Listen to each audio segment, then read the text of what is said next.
Olá, então é dezembro. E o que aconteceu de mais relevante neste ano quando o assunto é trabalho? Um número que chama a atenção é a quantidade de pessoas resgatadas do trabalho análogo ao de escravo. E junto com ele, o total de profissionais de diversos órgãos envolvidos nas operações em parceria com o Ministério Público do Trabalho. Esses dados nós vamos ver aqui no Trabalho Legal. Quando a resolução é urgente, o Ministério Público do Trabalho ajuda uma ação cautelar, pedindo normalmente o bloqueio de bens, o bloqueio de valores em quantitativo suficiente ao pagamento. E nessa edição do Trabalho Legal você vai ver também. Justiça do Trabalho condena as plataformas Rappi e Uber a reconhecerem vínculo empregatício com entregadores e motoristas. Quando a gente analisa efetivamente as atividades e como elas são prestadas, o modelo de gestão, o modelo de negócio, é inafastável a presença, então, do vínculo de emprego entre os trabalhadores, sejam eles motoristas, entregadores e as plataformas digitais. E quais são os direitos dos trabalhadores no fim do ano? 13º salário e férias devem ser pagos apenas aos seletistas? Quem é contratado como pessoa jurídica não faz jus a esses direitos porque os direitos trabalhistas, eles geralmente são vinculados, e o Brasil faz parte dessa tradição, eles são vinculados a alguém que é contratado com uma carteira de trabalho dentro dos parâmetros da CLT. O Trabalho Legal começa agora.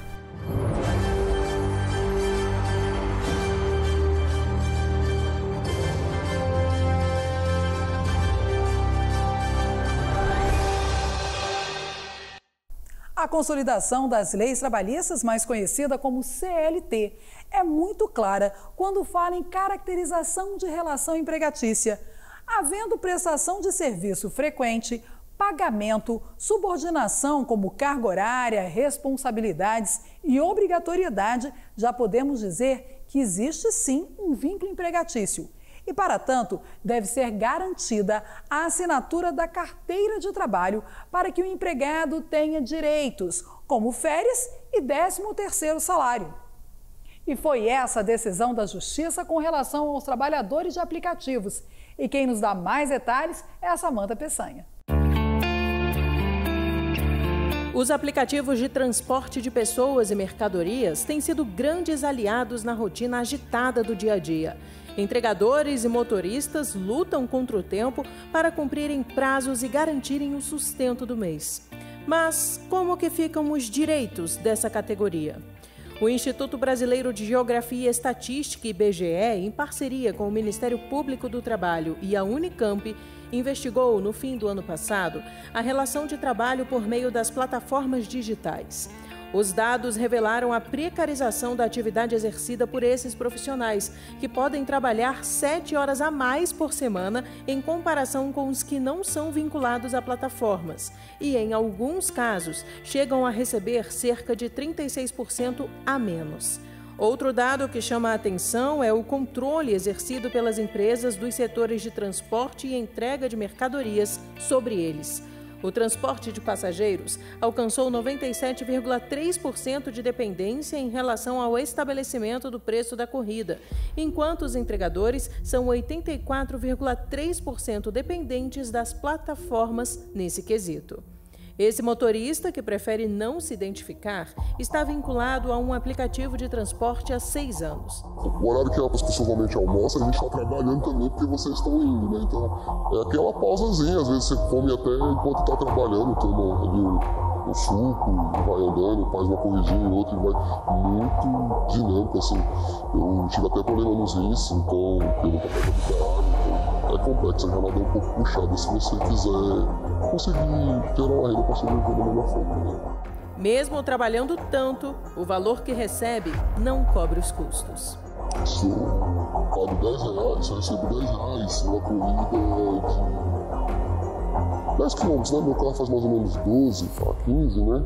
Então, vou pagar 6 de gasolina, vou pagar R$1 para Uber e ficar com 3.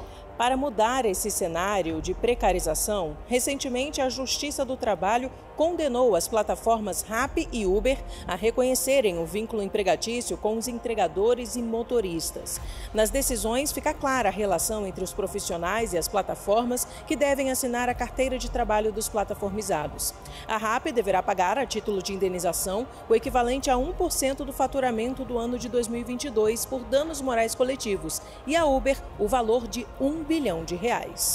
Ao analisar pontos que caracterizam a relação empregatícia, como pessoalidade, remuneração, política de preços, não eventualidade e subordinação, é evidente esse vínculo entre as plataformas e os trabalhadores. Porém, esses, atualmente, são privados de diversos direitos previstos na CLT. A gente percebe que o controle da atividade, ele acaba sendo maior do que nas atividades comuns. Então, se numa atividade comum qualquer, o trabalhador não acorda bem, está de mau humor, vamos supor, né? Ele não tem nenhum impacto na sua remuneração, no trabalho que ele executa, nas tarefas que ele vai executar naquele dia. Pelo contrário, os trabalhadores de aplicativos possuem.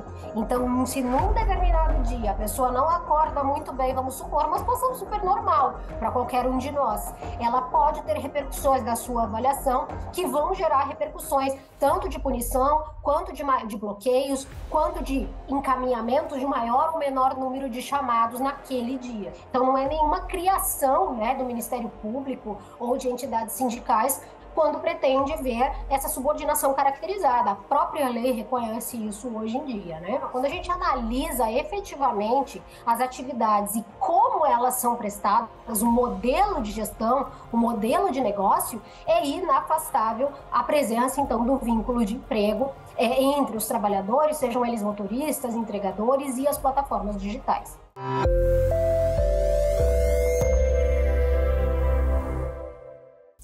E para nos aprofundarmos nesse tema da reportagem, eu recebo aqui no estúdio a auditora fiscal do trabalho, pesquisadora da Faculdade de Direito da Universidade de Brasília, doutora Bruna Vasconcelos, e o representante da Associação dos Trabalhadores por Aplicativos do Distrito Federal, Abel Santos. Primeiramente, quero agradecê-los aqui pela presença na nossa roda de conversa e começar com a senhora, doutora Bruna. Quão importante é a fiscalização do Ministério Público do Trabalho quando a gente fala, por exemplo, desses profissionais que trabalham em aplicativos de entrega, enfim, nessas plataformas? É de extrema importância a fiscalização feita pelo Ministério Público do Trabalho, principalmente porque ela está trazendo alguns esclarecimentos muito necessários quanto aos requisitos da relação de emprego nessa nova configuração do trabalho, muito marcada pelo uso das tecnologias.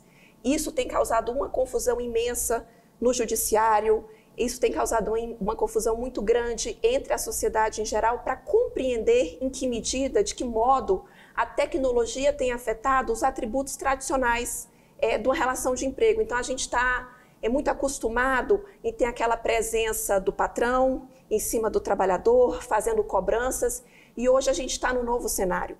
Abel, aí fica muito claro que é como se a gente falasse que mudou o nome do chefe, né? O nome do chefe, que às vezes era Antônio, Pedro, João, passou a ser um aplicativo, uma plataforma. Com essa decisão recente agora da Justiça, me parece aqui que teve uma mudança, mas vamos pensar aqui na decisão de uma forma geral. Vocês já conseguem vislumbrar aqui coisas boas para os profissionais nessas categorias? Na verdade, eu não consigo vislumbrar coisas boas nem para o trabalho em si, porque nós vemos que o mundo todo está de olho nessa questão da plataformização, da evolução da tecnologia, com aquela máscara dizendo que é para facilitar o nosso dia a dia, trazer mais comodidade, mais conforto, e no final a gente vê que é aquele 1% de todo o planeta usando para se permanecer ali no local de poder e acumulando cada vez mais riquezas. E que saia dele somente para seus descendentes, e isso não se escalone ou traga aquela chuva para os demais. Essa é que é a complicação. Então, exatamente o que a gente viu na reportagem daquele motorista, que, claro, não se identificou, é isso, né? Vocês não conseguem ver o benefício tão a curto prazo assim, né? Não, e as pessoas me chamam de pessimistas, mas eu gosto da realidade. Para mim, a realidade é só expandir essa questão da precarização pela plataforma, porque hoje é o entregador, o motorista, o lavador de carro, porque já tem lavagem de carro, a empregada doméstica, enquanto está no subemprego, vamos se dizer, mas daqui a pouco chega no professor, que já está sendo projetado, no advogado. Doutora, não querendo ser negativo, mas o Abel não deixa de ter a razão, até porque já teve, depois dessa nossa reportagem, uma outra decisão do Supremo agora, do Supremo Tribunal Federal, que muda um pouco esse quadro, né? Muda sim. Na verdade, põe em risco os caminhos que nós estamos dando para o futuro do direito do trabalho, e isso é preocupante. No dia 22 de novembro, uma decisão do ministro Zanin, do Supremo Tribunal Federal, cassou uma decisão do TST, uma decisão muito importante da ministra Kátia, em que havia o reconhecimento de vínculo de emprego entre um entregador e uma dessas plataformas. E o que o Supremo utilizou para cassar a decisão não faz muito sentido, porque ele simplesmente diz que o TST ele não reconheceu teses firmadas pelo Supremo quanto ao reconhecimento da constitucionalidade da terceirização. Só que o que a ministra fez, e fez de uma maneira brilhante, foi demonstrar que naquele caso concreto, o que você tinha era um trabalhador subordinado. E o que a ministra estava afirmando ali era um cenário fraudulento, em que havia uma relação de emprego. Abel, e quando a gente fala de fiscalização, processos que são criados, justiça, o que falta para essa classe, para que vocês, motoristas de aplicativo, que fazem entregas, reconheçam? Falta aí uma unicidade, vocês estarem mais próximos? Eu acho que falta a atuação do próprio Estado em defesa do trabalhador. Então a gente não vê. Então, para fiscalizar, primeiro tem que ter, ou enquadrar. Se é CLT, se é no intermitente, como a doutora colocou, se é para lutar, vamos para a guerra com a faca entre os dentes, como eu falo para os meus liderados, e vamos sair com a vitória. Mas deixar de lutar, isso jamais. Uma pena a gente não ter mais tempo para poder falar sobre isso, mas com certeza a gente vai voltar a falar, porque com certeza a gente ainda vai ver uma decisão melhor, que aborde mais essas questões trabalhistas, para que todos os empregados e empregadores se entendam, né, Abel? E veja no próximo bloco um resumo das atividades do Ministério Público do Trabalho na nossa retrospectiva 2023. Eu volto já já.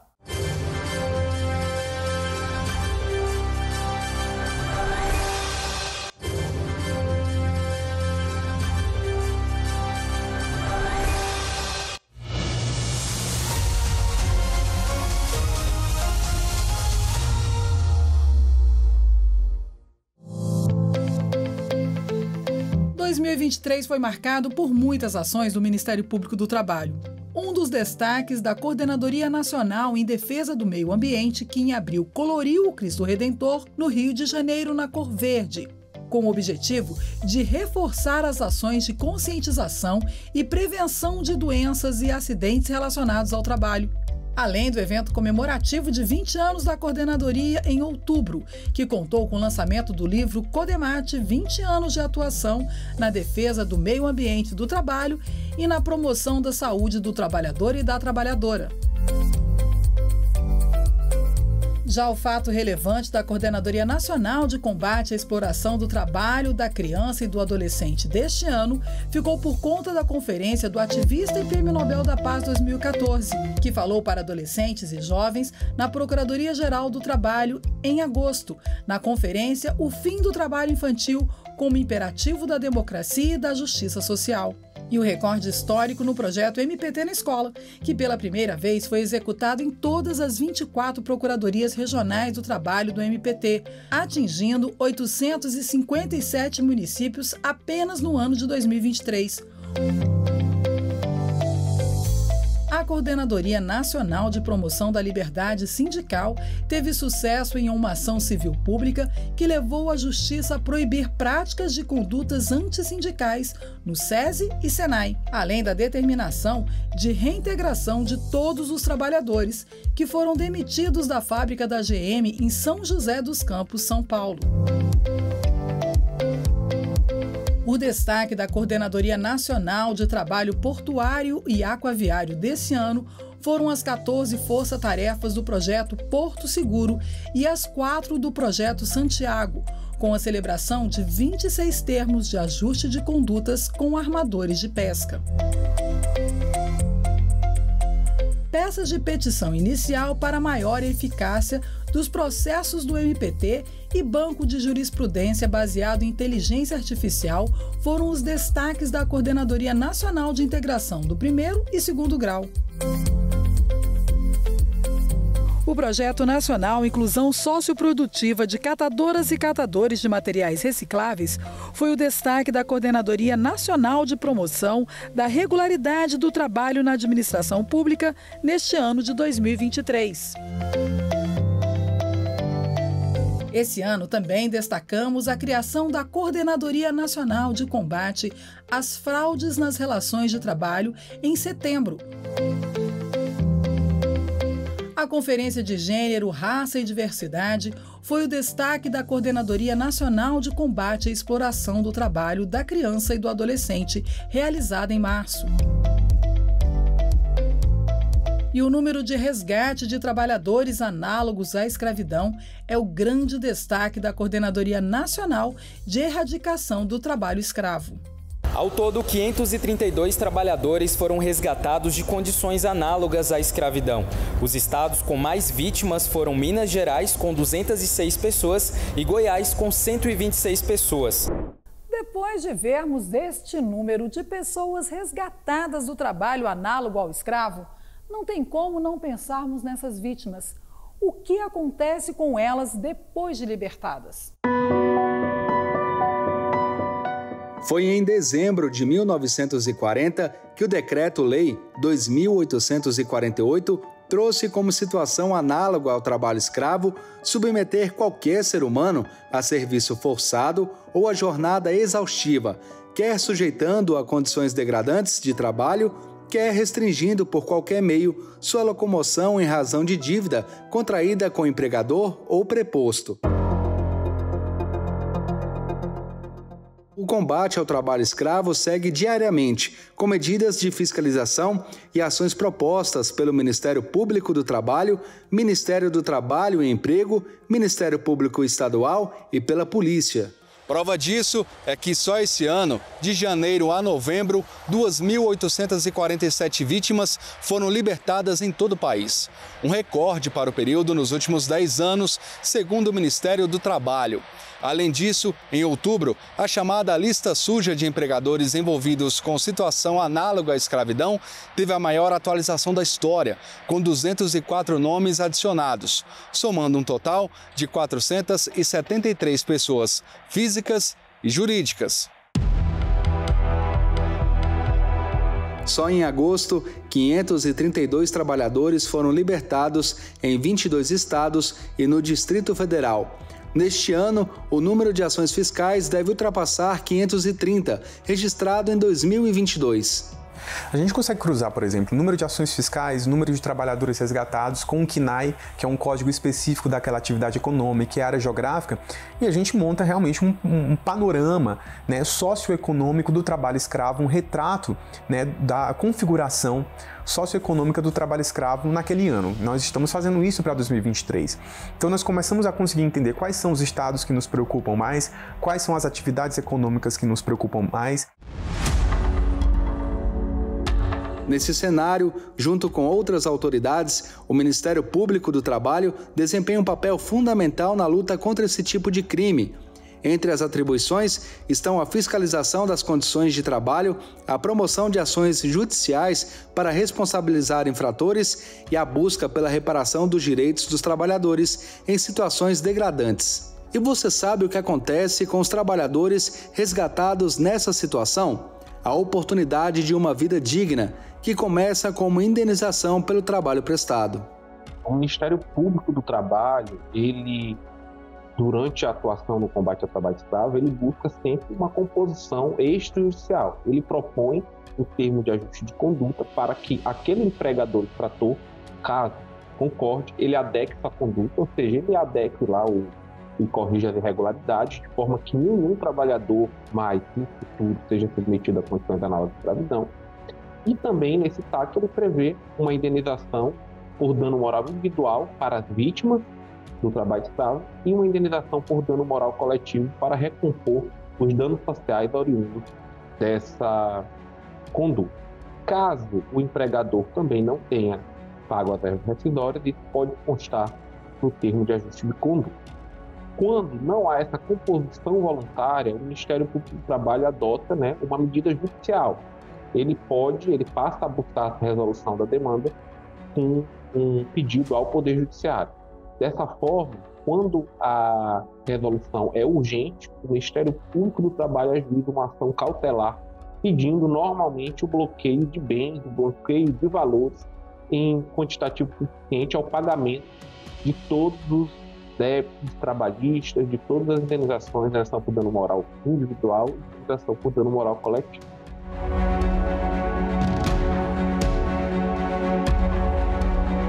E vamos ver agora o que movimentou as redes sociais esse mês? A Sabrina Menezes traz todos os detalhes em nosso quadro MPT nas redes.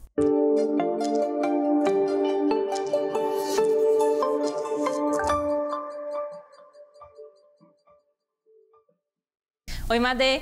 Em novembro, muitos assuntos foram destaque nas nossas redes. A consciência negra, a violência contra a mulher e, claro, o trabalho por plataformas virtuais. O Ministério Público do Trabalho publicou uma nota técnica com diretrizes sobre a proteção à saúde e à segurança durante o regime de teletrabalho e no trabalho por aplicativo. No documento, o MPT afirma que os empregadores e as empresas proprietárias de plataformas digitais devem garantir que a organização do trabalho esteja adequada às capacidades físicas e mentais dos trabalhadores. A nota está disponível na página da Codemate, no endereço mpt.mp.br/pgt/áreas de atuação/Codemate. Novembro é o mês da consciência negra, né, Madê? E para marcar a data, o MPT lançou, no dia 20, a terceira edição da campanha Memórias Negras, que tem o objetivo de trazer mais visibilidade e homenagear personalidades negras que influenciaram a história do Brasil em diversas áreas, como na cultura, nos esportes e na política.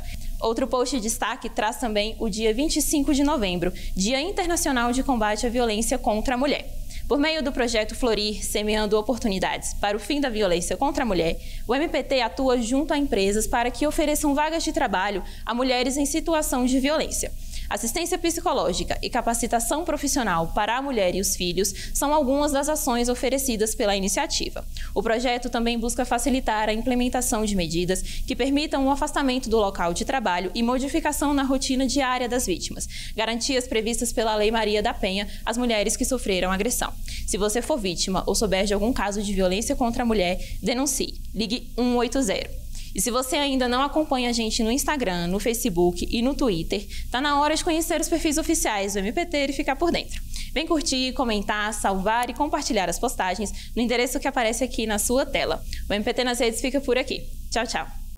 E chegado o fim de ano, vem aquele momento de tirar férias e receber aquele dinheirinho extra que vem com o 13º salário. Mas será que todo trabalhador faz jus a esses benefícios típicos de fim de ano? Sabemos que hoje em dia muitos trabalhadores não são seletistas, mas atuam com outros vínculos de emprego. Saiba um pouco mais sobre esses direitos na reportagem de Luana Carvalho. Camila é gerente financeiro e está animada para as férias de fim de ano. Ela trabalha nesta empresa fornecedora de água mineral localizada no Distrito Federal há 6 anos. Eu acho que as férias é um reset para você voltar com mais energia, para conseguir terminar o que você vem trabalhando. Eu sempre opto por, junto às férias, descanso mais com a minha família, com a minha sobrinha, porque tem as férias dela, e é onde a gente consegue conciliar os dias para ter esse momento de lazer. Algumas empresas optam por oferecer férias coletivas às empregadas e empregados, e outras costumam montar uma escala de recesso de fim de ano. Metade da equipe trabalha na semana do Natal e a outra parte na semana do Ano Novo. Mas é importante saber que esses benefícios não são obrigatórios. Na lista de obrigações para quem trabalha regido pela consolidação das leis do trabalho está o pagamento do 13º salário. O valor a mais é pago a título de gratificação de Natal. Para explicar melhor como funciona, o valor do 13º salário corresponde à soma de 1/12 do salário de cada mês trabalhado ao longo do ano. 13º, né, ele é um benefício natalino. Ele é dividido em 2 parcelas. A primeira é dia 30 de novembro, e a outra dia 20 de dezembro. A primeira parcela você paga 50%, a segunda tem alguns descontos de INSS, imposto de renda. É atribuído ao 13º a sua gratificação, ao seu tempo de empresa, quinquênio, aos seus benefícios. Qualquer outro tipo de benefício que você tiver é agregado ao 13º. Sinara já tem planos para o valor que vai receber esse ano. Como todo trabalhador, né, que espera um dinheirinho a mais que entra, né, então meus projetos são quitar algumas dívidas, né, e o restante curtir com a família, né, na minha cidade, que eu estarei também de férias. Então isso é maravilhoso. Para quem trabalha regido pela CLT, existem ainda outros benefícios que não são obrigatórios e são pagos ao final do ano, como a participação nos lucros da empresa. A participação nos lucros e resultados, ela está regulada por uma lei também de 2001 e existem formas em que isso é previsto, né? Ela pode estar vinculada aos lucros da empresa, pode estar vinculada a determinados resultados que a empresa alcance também. E ela pode ser prevista tanto por um instrumento coletivo, né, por um acordo ou uma convenção coletiva, em que uma entidade sindical, à frente das negociações, trata com as empresas para prever o pagamento desse direito, ou então também é possível que a PLR seja estabelecida através de negociação por uma comissão na empresa, comissão composta por trabalhadores, mas por uma comissão junto com a empresa para tratar dos parâmetros de pagamento desse direito. Mas e para quem trabalha com outra modalidade de emprego, como pessoa jurídica, como ficam os direitos? Quem é contratado como pessoa jurídica não faz jus a esses direitos porque os direitos trabalhistas, eles geralmente são vinculados, e o Brasil faz parte dessa tradição, eles são vinculados a alguém que é contratado com uma carteira de trabalho dentro dos parâmetros da CLT. Alguém que é contratado como pessoa jurídica, em tese, está desempenhando uma determinada função, uma determinada atividade de forma autônoma. Quem constitui uma pessoa jurídica, em tese, está à frente de um negócio, está realizando um empreendimento. Essa pessoa vai ser capaz de colocar preço no seu trabalho, essa pessoa vai ser capaz de arregimentar a sua própria clientela, ela vai ser capaz de pensar em como organizar o seu negócio para obter melhores resultados para ela, para oferir mais lucros. Mas é bom ficar atento. Caso você esteja numa relação de emprego, mas o registro está como pessoa jurídica, o contrato pode ser caracterizado como fraude trabalhista. É importante fazer essas diferenciações, porque alguém que é contratado corretamente e de acordo com a lei como pessoa jurídica está desempenhando uma atividade econômica e assim deve ser tratado. Porém, em casos de fraude, eu reitero aqui, reforço isso, é fundamental que essa fraude seja identificada e o trabalhador seja tratado da forma como ele realmente é, que se for como empregado, que assim o seja e os direitos correspondentes sejam devidamente aplicados à situação dessa pessoa, desse trabalhador, dessa trabalhadora. Como é importante conhecer os nossos direitos, não é mesmo? E se ficou mais alguma dúvida, vamos tentar esclarecê-la no nosso quadro Fala Trabalhador.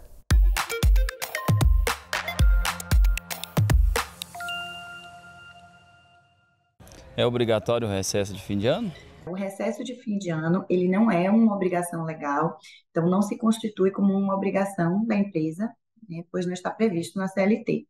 No entanto, é uma prática bastante comum, né, e havendo previsão também em acordo coletivo ou convenção coletiva, passa a ser obrigatório.